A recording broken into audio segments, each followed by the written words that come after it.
This is called Ormurunya. It starts with an age-old cultural practice that continues to elude even tough legislation. In fact, on the day of circumcision, when the whole operation is through, the mother lifts up the daughter from the ground and tells her, "Wake up, my daughter, we are now equal, we are women. And I've told you we were born for men, and we should serve men from now on." This ushers the minors to the next phase of their life, marriage.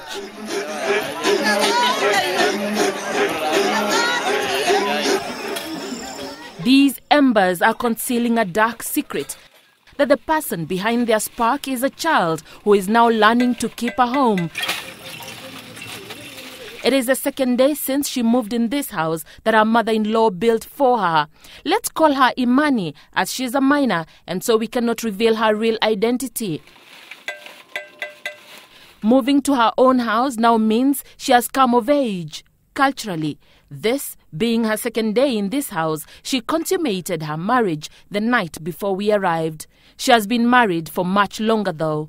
Sahi iko miaka mbili nimelete. Nikakaa naye mpaka ni jana amekuja hapa.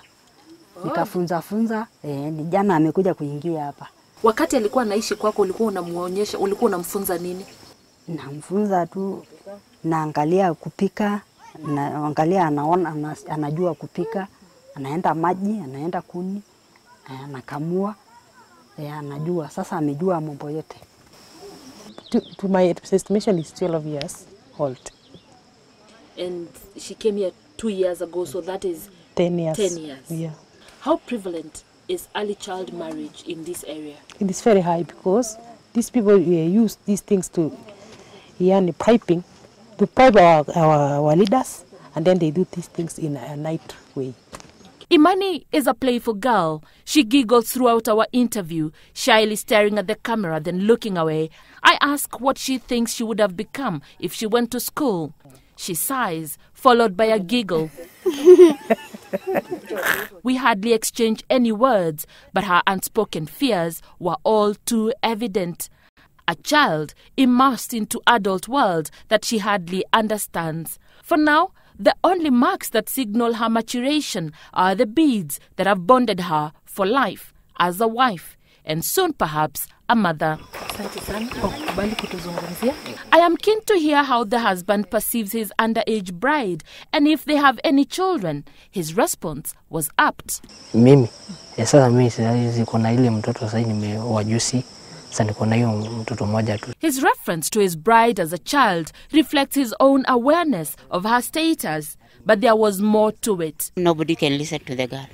Their life is shaped, and it is the men who are in charge of her life. They decide on the name to be given. They decide when to be circumcised. They decide whether she should go to school or not. They decide who to marry. When I asked about the legality of their marriage, najua inategemea. Najua sasa kama alikuwa shule alafu ikatolewa ikapeanwa, sasa hiyo ndio iruhusiwi, lakini mtoto kama hajaenda shule inaruhusiwa tu bado.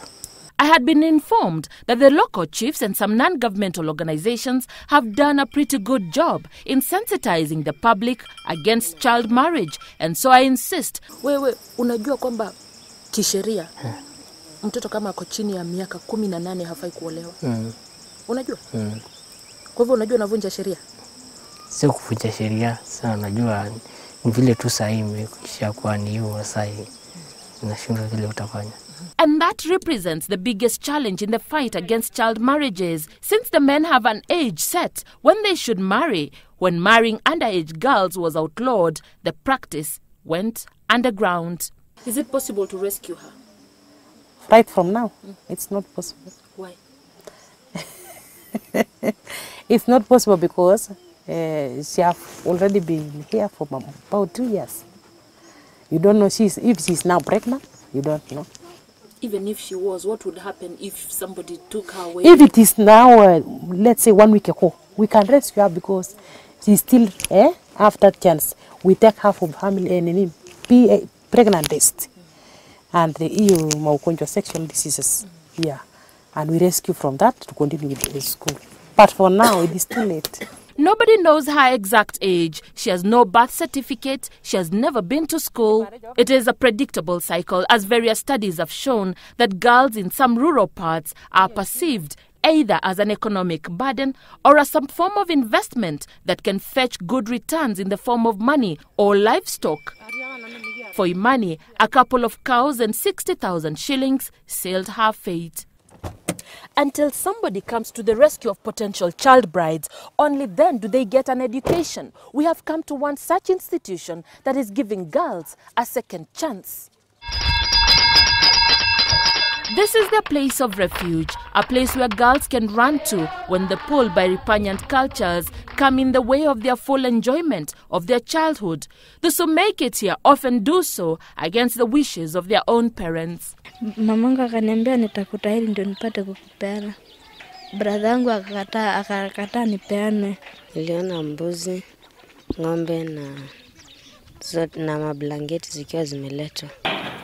In March 2014, Parliament adopted the Marriage Act 2014, which stipulates the minimum age for marriage for both men and women, and that age is 18 years.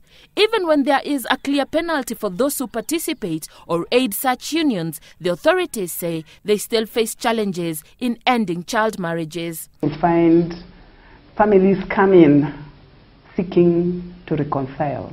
And that is a real challenge in the administration of justice, because we are talking of young children who have been defiled. Many more cases like that of Imani remain unreported and unpunished. She goes through the motions of what's now her predictable life, milking the goats for a cup of evening tea.